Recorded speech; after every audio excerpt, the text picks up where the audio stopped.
Hi folks, hope you're having a wonderful start to your week and everything's going well. It's Tuesday today, which means we are doing our final, at least for now, 40k What Does Your Army Say About You video. I love doing these. These are really fun to write, really fun to think up, and you know what? It kind of gives me a wider perspective of what you guys think about your own armies. Because I see a lot of people in the comments agreeing and disagreeing with my takes on what I think your army says about you. If you like what I do, the subscribe button is down below. Please help me hit that 15,000 subscribers by the end of the year. If you're already subscribed, then share it with your friends, do all that fun stuff, and try and get them involved if you think this is going to be good for them. I have a prize draw coming up on the 8th of October. What you need to do to be involved in that on that Sunday is to be a Patreon member or be a member of the channel. Either way, you are helping out the channel financially, and thank you very much for doing so. And the top prize there is £100 of free models from Composite Games, shipped to wherever you are in the world. Lovely stuff. They also do have their own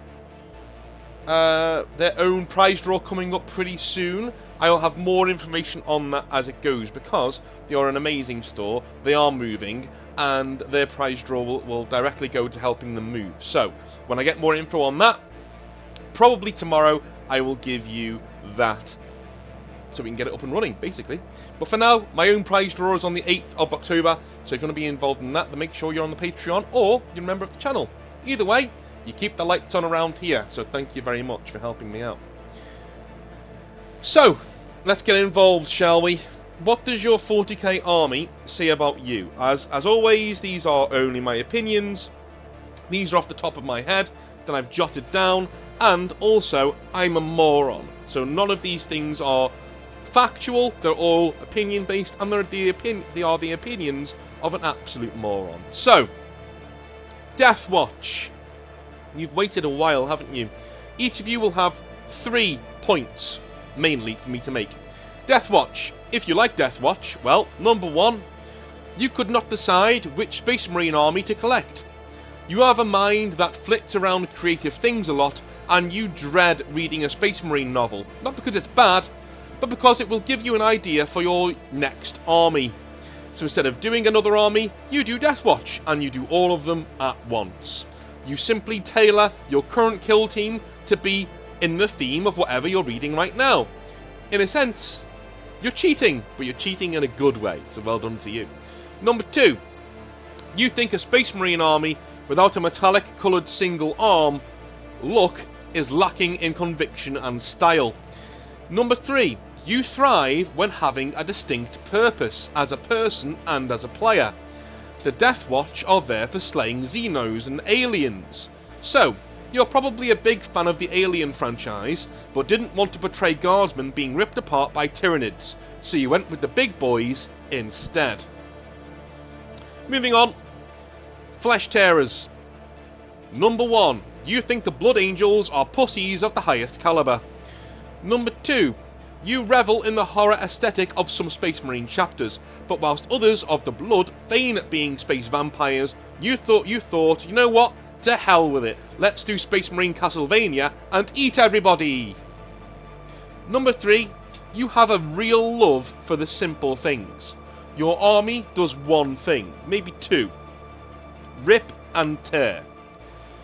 You back up Gabriel Seth's notion of not liking the Primaris, as you'd rather go out on your own terms standing up than be corrupted as, and I quote, Ultramarines painted red. We know that in the law that's gone away a little bit, which is a crime, and I'll go over it on Thursday. But yeah, that's who you are as a Flesh Tearers player in my mind. Moving on, White Scars. A big group of you are into White Scars. Number 1, you have at least a passing knowledge of the Mongol Empire, and probably watched Marco Polo 18 times through on Netflix, or read Connie Gulden's Conqueror series, which is a great series of books, by the way. Number 2, you are quite jolly as a person, and you think motorbikes are cool, although you've likely never owned one because your wife said no. Number 3, the aspect of the lone warrior hunting something down really appeals to you. You probably love the Predator films and are a big fan of the Vagabond series. There we go. We're getting through these pretty quick, aren't we? Drink of tea, give myself a break. Iron Hands. Maybe one of the more controversial ones on this list. Wow. Iron Hands. Number 1. And I thought the Iron Warriors were salty. You are essentially what would happen if the entire rule set of Warhammer 40,000 favoured the Iron Warriors for 2 entire editions of the game. The amount of really, really, really competitive Iron Hands lists I've seen over the past few years is obscene. But saying that, I think Games Workshop are kind of throwing you a bone for your lore being essentially the Iron Hands lose for most of the Horus Heresy. Number 2, you loathe, despise, and utterly hate not just the Emperor's children, but their fans also. It's just something instinctual inside of you. You have memorised your speech about plot armour and how Games Workshop clearly has a Chaos Space Marine bias in the Horus Heresy books off by heart. You may even repeat it in the mirror every morning when you get up. Number 3. You really favour being the underdog, and everybody else who thinks your chapter sucks can go suck a dick.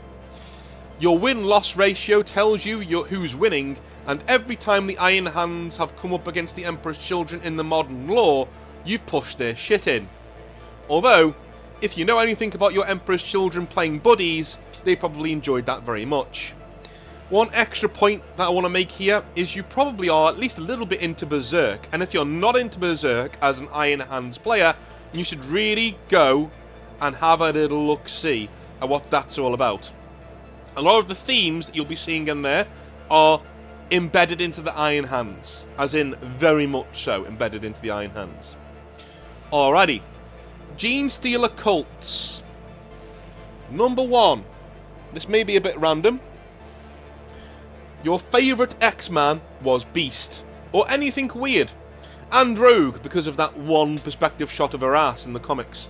Number 2, you love the mutant and madness feel of things like Mad Max and 70s style post-apocalyptic films. You love playing the underbelly and actually see value in having a few extra arms with which to do things. You've probably always wanted to go to the Burning Man festival, let's be honest. And number 3, you love the idea of the Tyranids in the lore, but don't feel like having an army that was so difficult to convert properly to make your own. So, you chose an army that was essentially built from the ground up to be converted into something unique, but have a Tyranid aesthetic to it. You had the best of both worlds, and I wish you the best of luck. I salute you. Night Lords. Oh boy.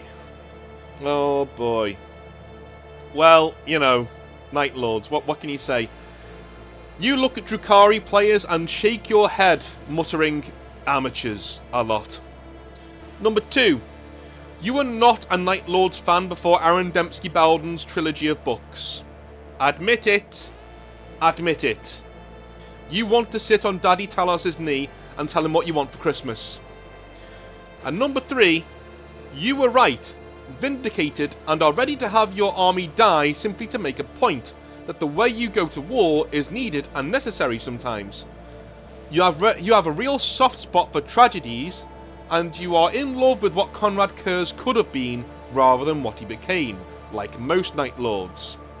I will be honest with you, I don't know any Night Lords fans at all who were fans before the Night Lords trilogy of books. You know, I probably should do, but I don't. I don't know any. I just don't know what that says about me or says about your fans, but it is what it is. They are good books, though. I mean, I was a Night Lords fan. I didn't do them because I thought, don't want to be that edgy and cringe, but cool. Inquisition players. You know you are. You know who you are. Trying to, you know, be in charge all the time and be clever about your army selection. Number 1, you love being the teacher's pet, and I've read the Eisenhorn novels 2,393 times. You are appalled, however, that the only codex you've really had over the past 10 years was the Imperial Agents Codex. You don't want to get lumped in with the Grey Knights yet again. Number 2. You value armies that are less army-like, and more like armies that look like a painting showing a gathering of heroes and villains. You have a weird love for orangutans. Number 3. You love the fact that no matter what other armies do in the meta, in the lore, none of them will ever hold the same amount of power that your army does. Grimdark rules. The new lore sucks ass and ain't canon. You know why? Because you're an Inquisitor, bitch, and you say so. Red Corsairs. Red Corsairs. I thought this was going to be a difficult one. Turns out it was actually quite easy. Red Corsairs. Number 1. Pirates are fun. Space Marine pirates, you say? Sign me up, sir. Number 2. You think the Imperium, as it is, can, and likely is, a place filled by idiots who cannot help you. So, why pay into a sinking ship? You started out with noble goals, but let's be honest, you're just a despot looking for an excuse to take more shinies. Abaddon the Despoiler is a bitch who couldn't beat you on your worst day. You are a despot, but at least you're honest about it, and you don't cling to any sort of ideals like Abaddon tries to do. Also, plot armor isn't really your thing, nor do you need it. Number 3. You have an irrational fear of sharks for somebody who lives in space a lot. Silver Skulls. Silver Skulls. Fun fact, if you try and look for Silver Skulls on many wikis, their wikis have been deleted. Why? I don't know. Maybe new stuff is coming out about them. Silver Skulls, though. Number 1. You love the Iron Warriors, but just can't bring yourself to be a filthy heretic or be associated with that whiny man-child Perturabo. At least openly associated with them anyway. Number 2. Metal skulls are the only iconography the Imperium should ever have, in your opinion. Number 3. Painting metallics is fun and easy. Fuck your blues and reds. You're not 5 years old. Alpha Legion. Alright, this is going to be a bit of a ranty one. Oh. Alpha Legion. Number 1. Sigh. You're that guy amongst your group of friends. If you say, I am Alfarius, one more time, one of them is going to slap you. The only reason they don't is that you will likely cry if they do because you're a fucking nerd. Number 2, you are a specialist at losing. Congratulations. It takes a special kind of idiot legion to lose 2 Primarchs over and over again, only to cover it up with conjecture and lies. Number 3, you lost a fight to Rogel Dawn. You should be ashamed. Real number 3. But, and here's where I'm going to throw you a bone, and this is my opinion. Number 3, but you take great love out of the fact that you have the coolest colour scheme in Warhammer 40,000 history, as well as one of the coolest aesthetics and premises for a legion. You were the first found Primarch, after all, and don't let Sons of Horus players tell you any fucking different. Next, Imperial Knights. Number 1. You are one lazy fucker when it comes to army building and painting. Number 2. A lot of your friends consider you to be that guy for bringing such big models to a 1,000 point game, but fuck 'em. Big space robot goes pew. Number 3. You really wish you could have more models. As you get further into the lore of the knights themselves, you realise there are knights of all shapes and sizes, but Games Workshop have only made 2. You want a squad of smaller knights, multiple squads of them, rather than just having armigers and other things as just one. You look at the Dark Angels cosplaying as knights and think they're bloody adorable. Alrighty, we are on to Daemons of Chaos, another ranty one. This might be a bit of a ranty one. Number 1. When you became a good painter, you just threw your hands up in the air and said, you know what, fuck it, torture me daddy, to the dudes making Games Workshop's models, and so they did. Enjoy painting every claw, pustule and crevice in the Great Unclean One's arse crack, my friend. Here's the thing though, a lot of you guys who paint demons tend to come out and go, oh my god, it's so hard painting demons. Why do I have to paint? You chose that army, dude. Nobody twisted your arm and threw you over to the demon section and said, collect these. Nobody did that. You chose that army. You're a good painter. Stop whinging, right? Some of us like to paint Space Marines because we're not that great at painting, but we like Space Marines and we like to paint things, right? You're not that guy. You're an amazing painter. So go and paint your demons and shut up. Stop lording it over the rest of us by telling us how hard your army is to paint. We know. Go and join the Harlequins over there. Go and join them, right? Number 2. You actually don't see your army as villains. They are simply fire, doing what fire does. Burning things down. You take the, and I quote, Catholic hell in space aesthetic of 40k very seriously. The only other army you've kind of wanted to play if you're a purist is Word Bearers, but they cry too much. Here's the other thing about you as well that you might not like. You and the Inquisitor players have a lot in common. You all love the old school style of 40k, the John Blanchian art of demons and Catholics and space and all these other Puritan things that are going on, because you can't have yin without yang. You love the demons, but you also love the other stuff. Just like most people who collect really Puritan Imperial armies, they also love the demons. They don't want to collect them, but they love the aesthetic of them, because you've got to have cool enemies. A man, back then at least, or in future sense, I guess, is judged on the quality of his enemies. Alright? Number 3. You are conflicted on your feelings on the Demon Primarchs. On one hand, they're cool as fuck.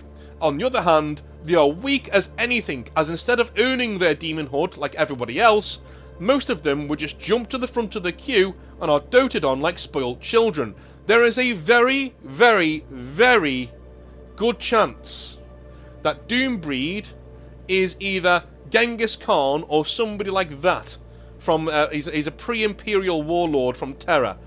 That's awesome. That guy earned the fact that he became a demon. You know, he got there on the bones of everybody around him. Demon Primarchs are there simply because of what they are. If you don't believe me, Lorgar's a Demon Primarch, and all he did was read books. Right, that is me for now. That is our next video done. The next one we'll be doing on what your army says about you will be old world armies, and that will be next week. So I'm going to keep it in the 40k style of Rant, you know, in same thumbnails and stuff, hopefully. But it's going to be more of a, you know, old world. What does your army say about you? Again, a lot of you will be, what does your army say about you when you collect old world stuff? Well, one, that you're bitter and you don't like Games Workshop very much. But that's more of an umbrella thing that goes on with the old world, and quite rightly so. But hopefully you enjoyed that. You're not too insulted by what I said about your army. I love you a long time. I'll speak to you tomorrow. Have a wonderful rest of your day. There'll be more Hobby Nightmares on the way tomorrow. Have a good one. Bye now.